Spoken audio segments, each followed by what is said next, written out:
et des paysans qui commencent déjà à se plaindre dans certains points de vente. Il paraît, en tout cas, qu'il n'y a pas de semences de qualité sur place. Et cela a été également décrié par le CNCR. Qu'est-ce que vous répondez à cela?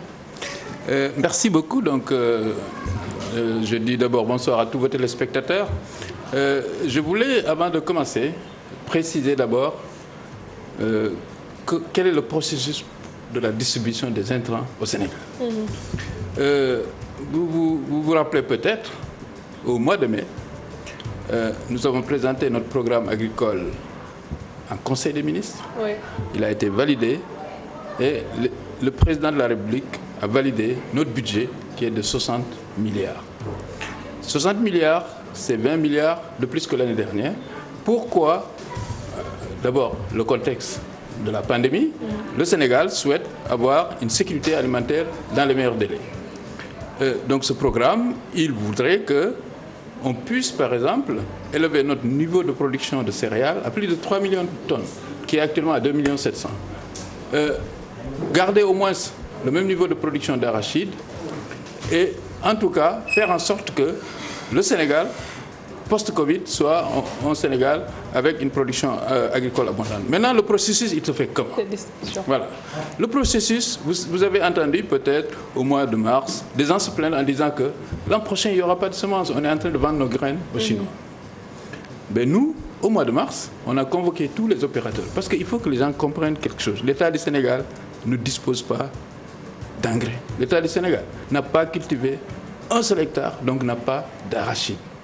Donc nous achetons chez des opérateurs qui, eux, achètent chez des producteurs, qu'on appelle en général des multiplicateurs de semences. Alors, je les avais convoqués, nous sommes réunis, on a dit, faisons tout pour préserver le capital semencier. Ils se sont engagés. On leur a fait des notifications jusqu'à 70 000 tonnes. Ils sont allés sur le terrain, ont collecté, on a vérifié avec nos services techniques la collecte.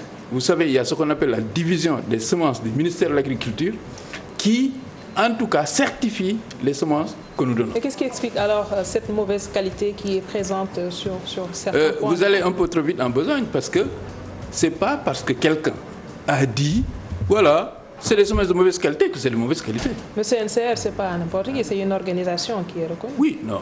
Moi, j'ai entendu le porte-parole du CNCR. Je ne pense pas que c'est le CNCR. Il porte la parole de l'institution. Oui, mais moi j'ai discuté avec des gens du CNCR. Je pense qu'il a parlé à titre personnel, je pense. Mais en tout cas, nous, le processus, il est scientifique. Il y a la division des semences du ministère de l'Agriculture qui nous certifie. Il y a 3 types de semences. Il y a plusieurs types. Il y a les bases, ça c'est l'ISRA, c'est la recherche. Ensuite, il y a les pré-bases d'abord. Ensuite, il y a les semences de niveau R1. Nous, on commence au niveau R1. Ensuite, des semences de niveau R2. Et tout ça, en tout cas, comporte des vignettes qui disent que ce sont des semences certifiées. Maintenant, je suis d'accord qu'il y a une partie de nos semences qui sont ce qu'on appelle les semences écrémées. Il se pourrait, quelque part, peut-être que les semences écrémées ne soient pas de la même qualité que des semences de niveau R2. Ça, je suis d'accord. Mais nous, les 70 000 tonnes que nous avons envoyés dans le monde rural, nous ont été certifiés de bonne qualité. Et le retour que j'ai de plusieurs communes du Sénégal, c'est que les semences sont de bonne qualité. Et le quota qui est attribué aux gros producteurs, il était dit que cela a été supprimé. Mais jusqu'à présent, ils disent également qu'ils se rendent compte que sur le terrain, il y a des gros producteurs qui détiennent encore un quota qui leur permettent de pouvoir écouler des semences. Non, là aussi, ça prouve qu'il y a un vrai malentendu. Il y a la distribution des semences au Sénégal, il y a 2, disons, façons de le faire. Il y a ce qu'on appelle les commissions. J'ai entendu des gens dire, oui, il y a des opérateurs qui donnent de l'argent à la place des semences. Mais je suis impressionné par ça, parce que, voilà, pour la première fois, on va pouvoir corrompre des gens qu'on ne connaît pas, qu'on ne rencontre pas. On va donner de l'argent à des gens qu'on ne voit pas. Ça, je ne sais pas comment ça se passe. Parce que moi, si je notifie à l'opérateur X pour lui dire d'amener à la commune Y des semences, 50 tonnes de semences, mais l'opérateur, des fois, il est de Kaffrine. Il doit les amener à Kédougou, à Sédhiou. À ma connaissance, je ne suis pas sûr qu'il les connaît. Et a priori, il n'a aucun contact avec eux. Ce qu'il va faire, il va déposer au niveau d'un point de collecte qui est bien désigné. Et la commission qui va réceptionner les semences, elle est composée, elle est présidée par un sous-préfet. Et il y a le maire de la commune qui est dans cette commission, des producteurs, etc. Mais c'est cette commission qui réceptionne. Comment, derrière, on pourra aller voir les bénéficiaires et leur donner de l'argent? Je ne sais pas comment ça se passe. Et moi, je suis un élu local, je suis président du conseil départemental. Dès que, dans certaines communes, il y a même 3 tonnes qui manquent, les maires, ils ont mon contact, ou bien ils ont le contact du président du conseil départemental. Ils m'appellent pour me dire, je ne comprends pas, dans ma commune, il manque 6 tonnes, il manque 3 tonnes. Et comment comprendre souvent le tollé qui existe même au niveau de l'Assemblée nationale? Chaque campagne, on entend souvent des gens qui disent que les semences n'arrivent pas à bon port, sont détournées. Est-ce que c'est des dénonciations légitimes? Non. Je vous dis que pour cette campagne-là, nous voulions donner 52 000 tonnes au niveau de ces commissions. Donc je ne vois pas en tout cas là comment on peut détourner. À l'heure actuelle, d'après mes services, et c'est vérifiable au niveau des sous-préfets, au niveau des maires, 51 000 tonnes sont déjà sur place. Il nous reste à compléter peut-être. Alors là aussi, ce qui est compliqué, monsieur le ministre, c'est pas un citoyen lambda qui le dit. Ça sort de la bouche d'un parlementaire qui est de surcroît le vice-président de l'Assemblée nationale, qui dit carrément qu'il y a un problème de gouvernance à ce niveau. Aussi bien au niveau des semences qu'au niveau de la machinerie aussi, on dit que ça n'arrive pas à bon port. Qu'est-ce qui se passe? Non, comme je vous ai dit, le ressenti d'une personne, ce n'est pas la vérité. Maintenant, le parlementaire en question, il l'a dit devant moi. Qu'est-ce qu'il a dit? Il a dit, je suis l'APR, c'est moi qui ai créé le parti. J'ai dépensé 300 millions pour la campagne, etc., etc. Et ce qu'il a dit après, c'est qu'il n'est pas d'accord de la façon dont on distribue les semences, c'est qu'il n'est pas sûr que nos statistiques sont bonnes. Il est allé jusqu'à citer des gens pour dire qu'ils ont vraiment bénéficié d'une part belle. Attention, il a parlé d'autres opérateurs. Lui, il est opérateur. Et là aussi, d'ailleurs, les gens ont répété ça en disant X, il paraît qu'il a eu 4 000 tonnes. Mais 4 000 tonnes, vous réalisez? 4 000 tonnes, mais c'est presque tout ce que reçoit toute une région presque. L'opérateur, nous, on fait des contrats avec des opérateurs. On dit à l'opérateur A, on vous notifie pour 4 000 tonnes pour cette campagne. C'est à vous d'aller les chercher et de les amener au niveau des fameuses commissions dont je viens de parler. Si vous n'amenez pas l'engrais, c'est la commission qui doit faire un rapport pour dire que l'opérateur A n'a pas amené d'engrais. Donc dans ce cas... Donc face à ces accusations, vous ne faites rien, vous? Comment ça? Quelle accusation? Les accusations... Ça ne vous interpelle pas? Oui. Moi, je vous explique pourquoi, comment ça marche, et vous-même, vous jugez. Moi, je vous explique mon travail, comment je fais, vous jugez. Pour ce qui est des semences... C'est ça que je suis en train de faire. Et la machinerie aussi. Quelle machinerie? L'équipement rural, c'est-à-dire, est-ce qu'aujourd'hui, tout ce que l'État subventionne ou bien tout ce que l'État met à la disposition des producteurs, est-ce que ça arrive à bon port? Vous savez, si je vous dis que 100% de nos semences sont arrivées à bon port, je veux dire 100%. 100% actuellement. Ce que je veux dire, au niveau des commissions, 100% arrive. Maintenant, j'explique. Je disais qu'il y a une deuxième façon de faire, c'est les gros producteurs. Les gros producteurs, c'est là où il y a des risques qu'on puisse faire une transaction. Mais là aussi... C'est-à-dire c'est-à-dire que vous êtes gros producteur. Je vous mets en rapport avec un opérateur. Donc, c'est quelque chose qui est entre vous deux. Et il se peut qu'il y ait des gens qui ne soient pas assez honnêtes pour faire correctement le travail. C'est pour cela. Non, attendez. Oui. C'est pour cela. L'année dernière, j'ai diminué le quota de gros producteurs de moitié. Quand j'ai pris fonction, j'ai dit, et personne n'en a parlé, que je voulais assainir le système. Il a fallu qu'au mois de décembre, que quelqu'un le dise pour que ça devienne un tollé. Moi-même, je l'ai dit, vous pouvez revérifier les émissions que j'ai faites au mois de juin quand j'ai pris fonction. Quoi? Qu'est-ce que vous avez constaté? Le système, ce que j'ai constaté, je dis que, de mon point de vue, je ne suis pas sûr à 100%. Moi, je veux être sûr à 100%. Je veux une transparence totale.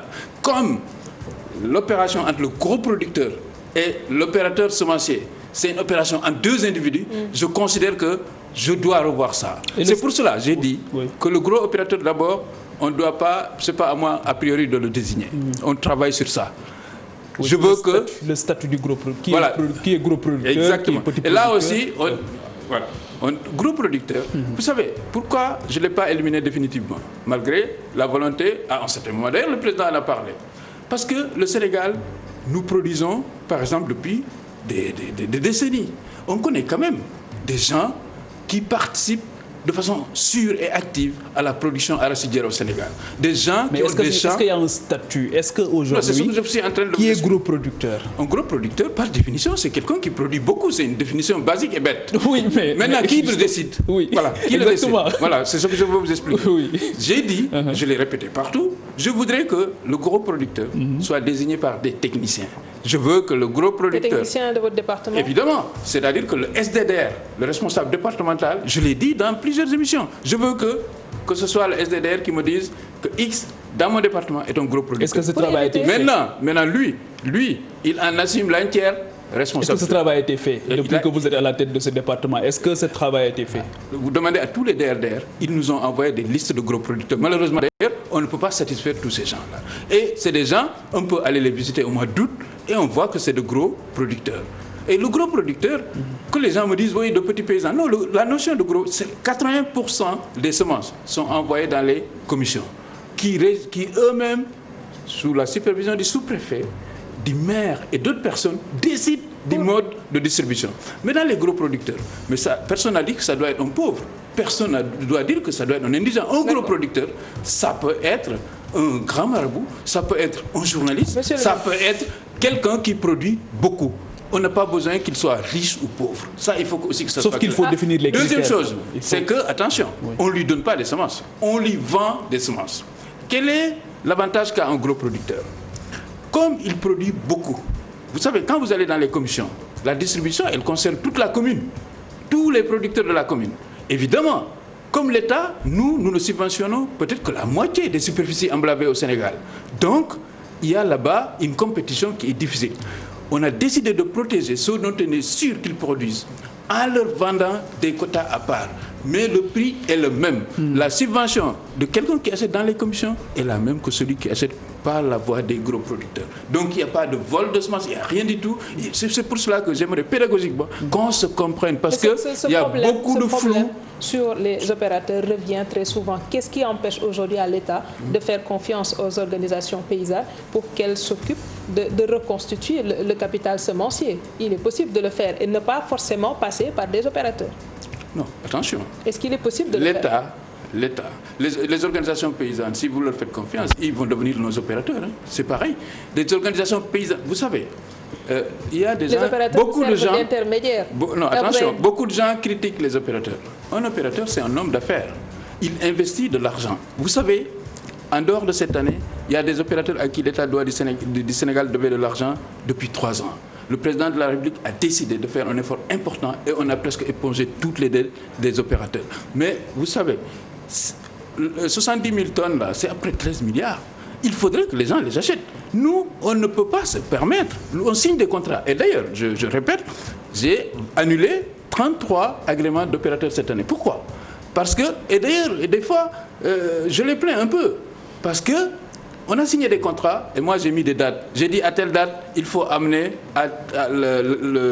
les semences à tel endroit. Si la personne n'amène pas, j'annule l'agrément. Et c'est ce que j'ai fait pour 33 personnes. Mais d'autres, vous savez, on leur doit de l'argent peut-être depuis 2 ans. Ils sont allés à la banque. C'est la banque qui n'a pas peut-être réagi rapidement. Je connais même un opérateur. Il a reçu l'argent la veille de la banque. Il a chargé ses camions. J'avais déjà annulé son agrément. Et je n'étais pas très fier de ça. Donc, ça, c'est des responsabilités, c'est un business qui est basé sur des contrats. Et l'État ne va pas se permettre d'attendre d'organisations paysannes sur lesquelles il faut des contrats, que ce soit avec les organisations et ces gens-là, ils peuvent être opérateurs. Personne n'interdit ça. J'en reviens à ce que je disais au début. Et c'est par rapport au syndicat des Korga, le syndicat national des Korga.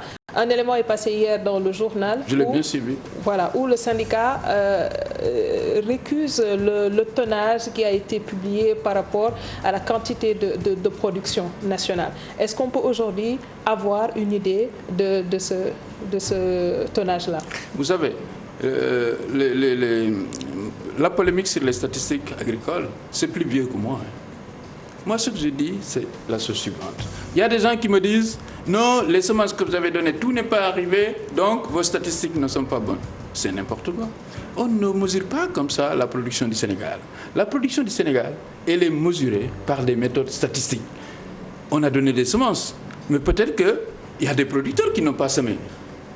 Ce que nous on fait, c'est qu'au mois d'août, on va envoyer une équipe de statisticiens, de jeunes, qui vont aller sillonner tout le Sénégal. Une équipe. D'enquêteurs. Ouais. D'enquêteurs. Et ça, c'est des méthodes statistiques qui sont éprouvées dans le monde entier, qui sont reconnues par la FAO et qui sont reconnues par d'autres organismes dans le monde entier. Mais est-ce que vous avez les ressources humaines nécessaires pour faire ce travail, justement, pour qu'il n'y ait plus cette... L'année dernière, quand je suis arrivé, j'ai remplacé les 52 moteurs de mes enquêteurs qui avaient 10 ans par des moteurs neufs. Ils ont allé sillonner tout le Sénégal. Et vous savez, moi, j'ai dit aux gens, ils m'ont ramené un résultat. Je n'ai aucun moyen de le contester. Moi, je suis professeur de mathématiques. Attendez, mais quelqu'un qui va faire le travail sur le terrain, il me ramène un résultat. Moi, je suis dans mon bureau. Est-ce que vous pensez que moi, je peux contester ça? Mais est-ce qu'aujourd'hui, vous avez une idée, monsieur le ministre, du poids de l'informel dans ce secteur-là? De l'informel? Oui, des gens qui ne figurent pas, peut-être que dans vos bases de données. Non, mais attends, les enquêteurs, ils vont voir le SDTR et ils vont dans les champs, je vous ai dit, ils ne font pas ça sur papier. L'année dernière, ils ont visité 63 000 producteurs. Et je dis encore que les statistiques, tout le monde sait que on ne regarde pas tous les champs du Sénégal. Il y a un échantillon. C'est des méthodes scientifiques qui sont éprouvées et reconnues. On ne va pas me dire... Mais comment vous comprenez la polémique alors? Non, mais vous savez, au Sénégal, on invente des polémiques et on les anime. Ça, c'est... Et d'ailleurs, c'est animé... Monsieur le ministre, il y a eu des Chinois qui ont été agressés ici, dans ce pays. Tout simplement parce que les huiliers qui sont dans le pays n'ont pas pu bénéficier de suffisamment d'arachides. Et on a ouvert le marché aux Chinois. Aujourd'hui, ça, vous ne pouvez pas le contester. Non, je ne le conteste pas du tout. Mais c'est des faits. Les Chinois ont été agressés. S'il y avait suffisamment de produits dans le pays, de ressources, cette matière première, si elle était là, comment se fait-il qu'aujourd'hui qu'il y ait ce tiraillement? Ils ont dit que l'année dernière, il y avait plus de graines. C'est ce qu'ils ont dit. Moi, les statistiques de l'année dernière avaient dit que la production du Sénégal, c'est 1 500 000 tonnes. Ce sont ces mêmes statisticiens. Je n'ai changé personne. Encore moins le directeur de la statistique agricole. Je n'ai changé personne. Ils sont retournés sur le terrain, ils m'ont ramené un résultat, ils ont dit 1 400 000 tonnes. Je les crois. Pourquoi? Parce qu'en 2018, la collecte, les exportateurs, les huiliers et tout le monde, c'était à peu près 500 000 tonnes. Cette année, c'est un peu plus de 500 000 tonnes. Donc je n'ai encore une fois aucun argument scientifique pour contester cela. Cette année, ce qui s'est passé, d'ailleurs j'ai entendu le syndicat du Colgrade qui me dit de prendre mes responsabilités. Mais je veux bien les prendre, mais je l'exhorte à lui-même faire en sorte qu'il puisse aller voir les producteurs, qu'il essaie de négocier. C'est vous qui détenez les chiffres, vous disiez tout à l'heure. Non, attention, je ne parle pas de ça. Les producteurs, ce qu'ils ont dit, il y a des gens qui veulent acheter nos graines à 300 francs le kilo. On ne les vend pas à 210 francs. Et d'ailleurs, c'est connu, il y a des huiliers qui ont acheté des graines. Dans la brousse, moi je suis au courant, ils les ont revendus aux Chinois. Ils les ont achetés 225, ils ont revendu à des Chinois. Et donc, dans cette affaire, nous, on sait ce qui se passe. Vous êtes censé être le régulateur. Vous ne pouvez pas nous dire à côté, il y a d'autres qui contournent les règles. Non, je ne dis pas qu'ils contournent les règles. Je n'ai jamais dit ça. Ils achètent pour revendre à des Chinois. Pourquoi ils ne l'ont pas amené à l'usine? Pourquoi après ils sont venus me dire non, on n'a pas de graines? Non, mais je vous explique là. Ils sont venus dire qu'ils n'ont pas de graines. Et on sait qu'il y en a qui ont vendu à des Chinois. Donc, ce que je dis, vous savez, quand j'ai réuni les opérateurs, les huiliers, les producteurs ils m'ont dit, monsieur le ministre, vous savez quand est-ce qu'on rencontre les huiliers? C'est quand vous nous convoquez ici. On ne les connaît pas. Donc, je les exhorte à connaître les producteurs, à discuter avec eux, à les accompagner, à leur prêter de l'engrais, à leur prêter des semences, j'en sais rien.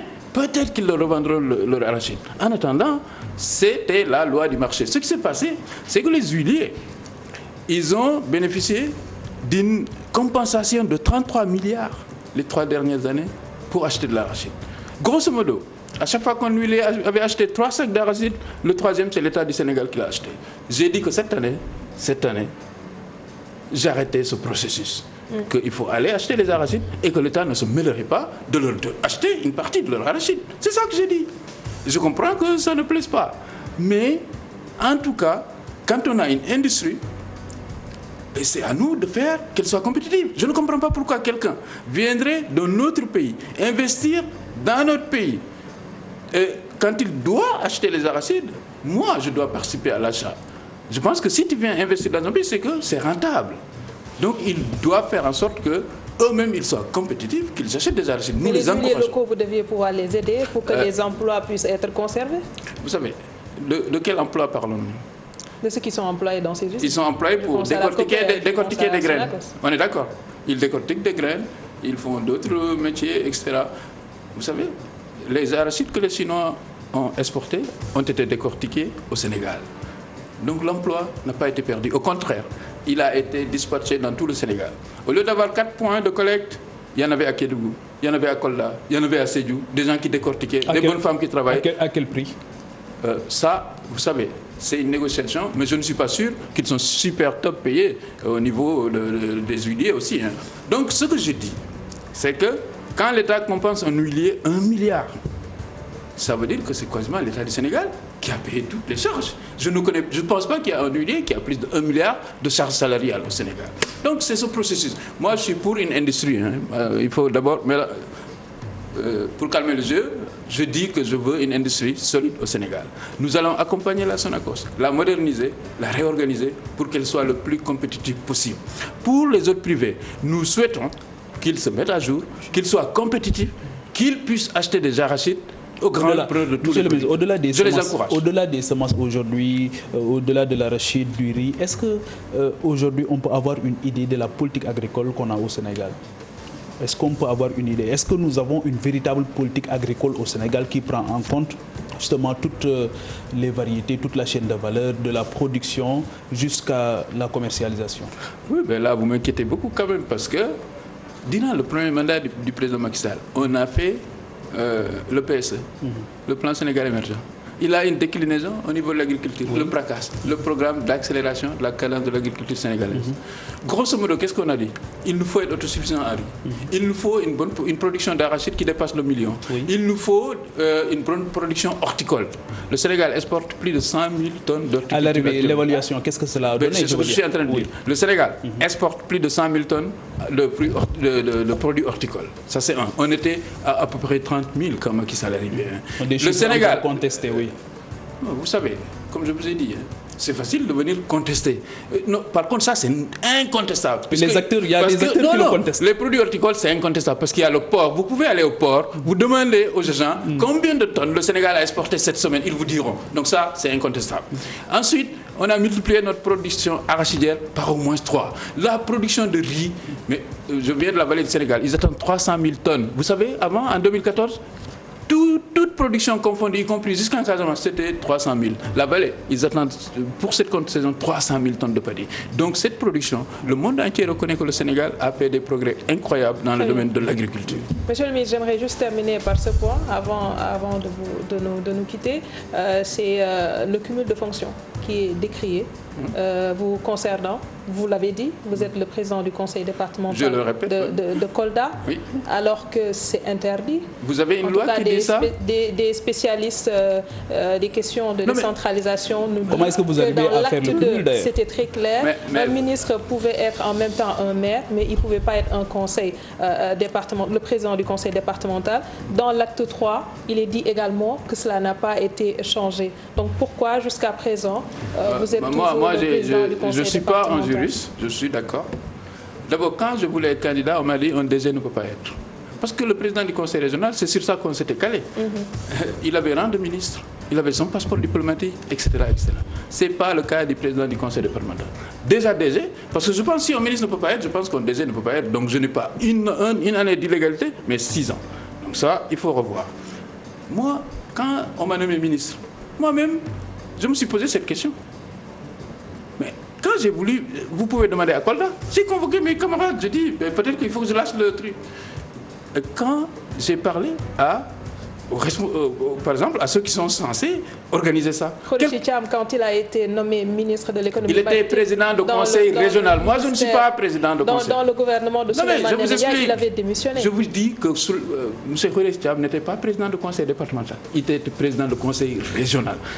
Président de conseil départemental, c'est pas la même chose que président de conseil régional. Vous comptez garder votre poste alors jusqu'aux prochaines élections. Mais sauf si, moi je suis légaliste. Hein. Comment vous faites le Si quelqu'un sort une loi, parce que l'article dont vous faites part, on dit qu'il y a un expert qui refuse de donner son nom. Je doute de son expertise, parce que moi, les domaines où je suis expert, je dis tout et faux et fort que c'est moi qui... Mais vous parvenez à faire correctement le travail. Le ministre est président du conseil départemental. Est-ce que vous pensez que maire d'une grande ville comme Kaolack ou Saint-Louis, vous savez, le conseil départemental, c'est de la stratégie. Hein. Je n'ai pas d'état civil, je ne gère pas de foncier, je fais que de la stratégie. Donc je fais peut-être 3 sessions par an. Je ne signe aucun papier pour l'état civil, les bulletins. Le travail d'une mairie, mais c'est 1000 fois plus prenant que le travail de conseil départemental. Donc le problème ne se pose pas à ce niveau. Le problème, c'est est-ce qu'il y a une loi qui dit qu'on ne peut pas. Moi, la seule phrase que j'ai lue personnellement sur l'acte 3, c'est que le président du conseil départemental, il ne peut pas être maire. À part ça, je n'ai pas vu. Si on me le montre, je prendrai acte. Merci beaucoup Moussa Baldé, ministre de l'Agriculture et de l'Équipement rural. Merci également Papa Djibril Fall. Et à vous qui nous suivez de partout, retrouvez-nous demain à la même heure. Passez d'excellents moments en compagnie de nos programmes.